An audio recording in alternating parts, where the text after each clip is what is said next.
ఆత్మనిర్భర భారత్ ఇది కేవలం నినాదం కాదు, మన విధానం. 140 కోట్ల భారతీయుల సంకల్పం. ఈ మహత్తర లక్ష్యాన్ని సాకారం చేసుకునేందుకు DRDO అందిస్తోన్న భరోసానే ఈ defence మెటలాజికల్ research laboratory DMRL.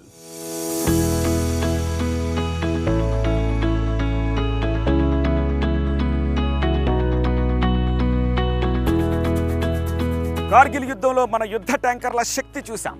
Operation సింధూర్లో మన ఫైటర్ జెట్ మిసైల్స్ యొక్క పవర్ ఏంటో చూసాం. నీటి మీద తేలియాడే మన ఎయిర్ క్రాఫ్ట్ క్యారియర్ల గురించి చెప్తూ ఉంటాం. ఈ మ్యాటర్ వెనుక ఒక మెటీరియల్ ఉంటుందని ఎప్పుడైనా ఆలోచించారా? ఆ మెటీరియల్ తయారవడం వెనుక ఎన్ని అగ్ని పరీక్షలు ఉంటాయి, అది తయారవడానికి ఎన్ని మెదళ్లు పనిచేస్తాయి ఎప్పుడైనా అనుకున్నారా? దేశానికే తలమానికంగా ఉండి హైదరాబాద్ కేంద్రంగా ఉన్న ఈ DMRLలోనే ఆ మెటీరియల్ రూపుదిద్దుకోవడానికి బీజం పడేది. DMRL విజన్ ఏంటో మిషన్ ఏంటో చూపిస్తాను, నాతో రండి.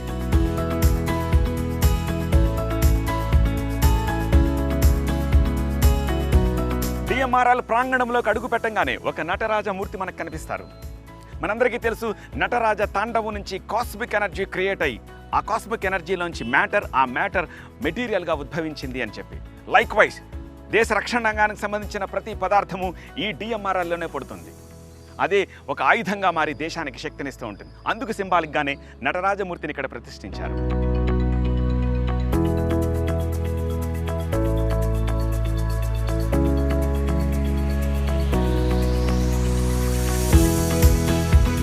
DMRLలో ఇది mechanical testing laboratory, highly sensitive area. ఇక్కడ ఏం చేస్తారంటే, మీరు ఫ్లైట్స్లో ప్రయాణం చేసినప్పుడు బయట టెంపరేచర్ కొన్ని వేల అడుగులో ఎంత ఉంటుందో తెలుసా? -35 degrees ఉంటుంది. అదే ఫ్లైట్ కొన్ని నిమిషాల వ్యవధిలో ల్యాండ్ అయినప్పుడు కింద +25 +30 ఉంటుంది. సో ఈ ఎక్స్ట్రీమ్ కండిషన్స్ని -35 +30 ఈ రెండింటిని తట్టుకోవడానికి ఆ మెటీరియల్ని టెస్ట్ చేస్తూ ఉంటారు. ఇది బాడీకి సంబంధించిన విషయం చెప్తున్నాను. వాట్ అబౌట్ ఇంజన్ కొన్ని 100 degrees మండుతూ ఉంటుంది. సో దానికి టెస్ట్ ఏం చేయాలి? మీరు ఇక్కడ చూడొచ్చు, రూమ్ టెంపరేచర్ నుంచి 1000కి పైగా degrees Celsius ఉన్న ఇంజన్ మెటీరియల్ని ఇక్కడ టెస్ట్ చేస్తారు. ఇలా 1-2 సార్లు, కొన్ని 100 సార్లు, కొన్ని 1000 సార్లు అలాంటి టెస్టింగ్ చేసిన తర్వాతే వాటిని సర్టిఫై చేసి బయటకి ఇస్తారు. అది అప్పుడు మనకి శక్తిగా బయటకు వస్తూ ఉంటుంది.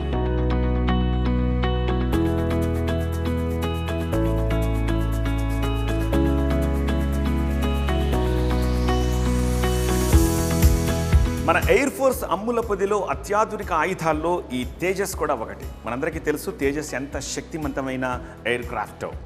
ఈ తేజస్ తయారు చేయడంలో ఈ టైటానియం అలాయ్ రోల్ ఏంటో ఒకసారి చూద్దాం. ఈ మెటీరియల్ని చూశారు, దిస్ ఇస్ టైటానియం స్పాంజ్ అంటారు. ఈ టైటానియం స్పాంజ్ మెటీరియల్ సొంతంగా కలిగి ఉన్న ప్రపంచంలోని 7వ దేశం మనది. ఎందుకంటే ఇది మన దేశంలోనే దొరుకుతుంది.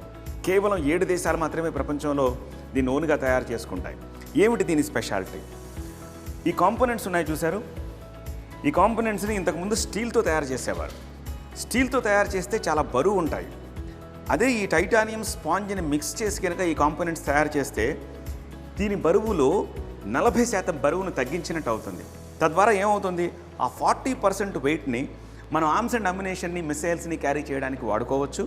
అట్ ది సేమ్ టైం కాకపోతే డిస్టెన్స్ని కూడా పెంచుకోవచ్చు ఫ్యూయల్ కన్జంప్షన్ ద్వారా. సో ఇది DMRL తయారు చేసింది. ఇది టైటానియం అలాయ్స్ ఇంజన్ సంబంధించిన డిస్కో పరికరాలు ఇవన్నీ కూడా.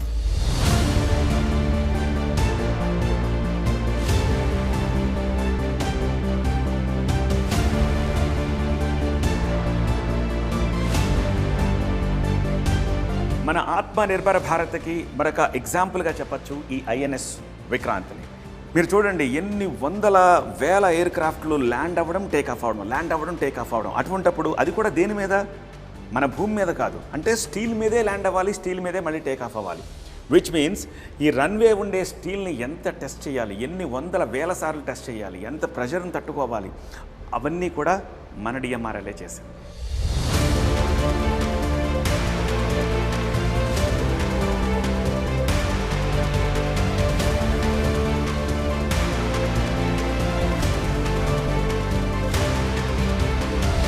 ఇక ఇవన్నీ కూడా యుద్ధ ట్యాంక్స్. చూడండి, దిస్ ఈజ్ అర్జున్. ఇదేంటంటే ఆర్మరర్ అంటారు దీన్ని. ఆర్మరర్ అంటే లోపల యుద్ధ ట్యాంకర్ ఉంటుంది, ఆ యుద్ధ ట్యాంకర్ బయట కవచాన్ని DMRL తయారు చేస్తుంది. అంటే it acts like A bullet proof అనమాట. అంటే ట్యాంక్ని చుట్టూ కవర్ చేస్తుంది. ఆర్మరర్ అంటారు దాన్ని డిఎంఆర్ఎల్ తయారు చేస్తుంది. సో ఒక బుల్లెట్ ప్రూఫ్ గ్లాస్ ఎలా పనిచేస్తుందో ఎంటైర్ ట్యాంక్కి ఇది బుల్లెట్ ప్రూఫ్ లాగా ఈ ఆర్మరర్ తయారు చేస్తుంది. ఆ ఆర్మరర్ని కూడా డిఎంఆర్ఎల్ తయారు చేస్తుంది.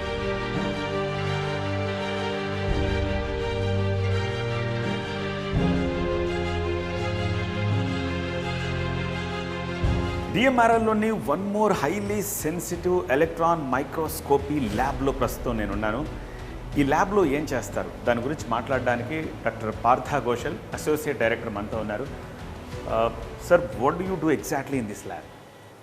This every material, whatever we are developing all over the country, not only DRDO, we need to do investigation and studies, right from the very bigger size to smaller size, right from millimeter to up to very, very small nano size. We know about the nano, that all these stages we can magnify the material up to 1 lakh, 2 lakhs, 10 lakhs time. 10 lakhs times. Magnify and then see. So we can start seeing them up to atomic level. We can keep on doing that. Okay. So there are two types of beam here in this microscope. There are two. One is electron beam, and there is the ion beam. There are two beams coming like this, and we can see the material from different perspective. One beam, ion beam, we can cut the material, and electron beam to see in different magnifications. Okay.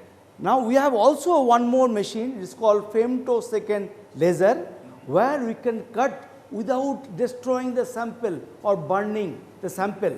That is unique in the Asia. Femtosecond laser. Unique means it is only a machine you have?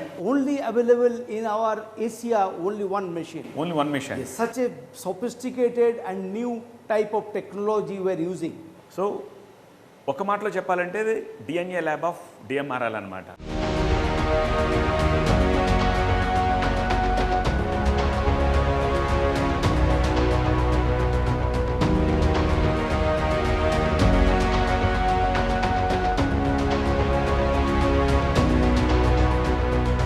DMRL director doctor బాలమురళీకృష్ణన్ గారిని అడిగి మరిన్ని వివరాలు తెలుసుకుందాం. బాలమురళీకృష్ణన్ గారు, ఆత్మనిర్భర భారత్లో భాగంగా DMRL రక్షణ వ్యవస్థను బలోపేతం చేసే దిశగా ఎట్లా పనిచేస్తుంది? So thank you very much for this opportunity. Actually, DMRL, as you know, works primarily on materials technologies, essentially metals and ceramics and their composites. And as anybody can understand, materials are part of everyday life. In fact, we cannot think of a world without materials. And in the sphere of Atmanirbhar Bharat, of course, DMR is primarily working towards defense systems, and what common people can understand or relate to will be things like systems and platforms like aircrafts, aircraft carriers, naval warships, and even tanks. But all of this, for their performance, depend on advanced high technology materials, and that is the domain in which our lab works. So we have been, for example, you can see tanks and other vehicular platforms for which we have provided armor solutions. Likewise, we have given components for several aircraft structures, both aero engines and aircraft structures. And also in the sphere of the Indian Navy, we have developed and productionized steel that is used for the naval hull construction.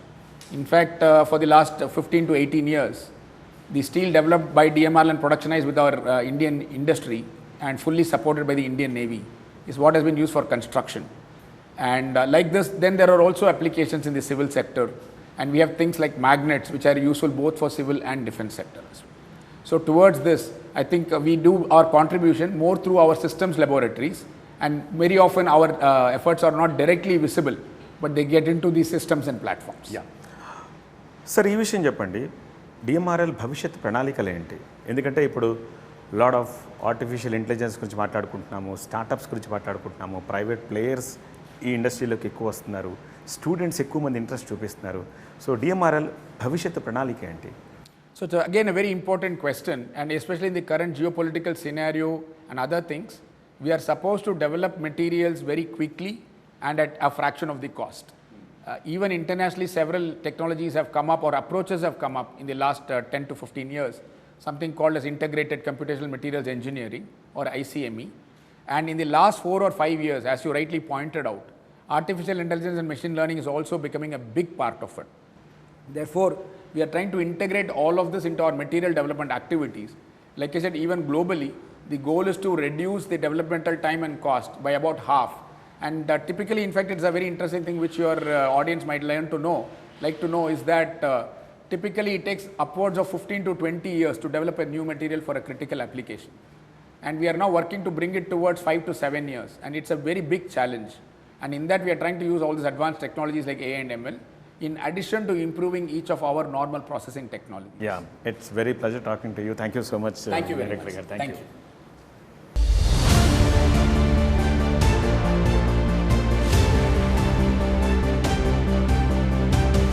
మన శాస్త్రవేత్తల చేతుల్లో పుట్టి మన సైనికుల భుజాలపై నిలిచి మన దేశానికి భద్రతకు వజ్రకవచంగా నిలుస్తున్నాయి డిఆర్డిఓలో భాగమైన ఈ డిఎంఆర్ఎల్ సైంటిస్టుల పరిశోధనలు. హైదరాబాద్ కేంద్రంగా పనిచేస్తోన్న ఈ డిఎంఆర్ఎల్ దేశానికే గర్వకారణం. ఆత్మనిర్భర్ భారతానికి జై హింద్.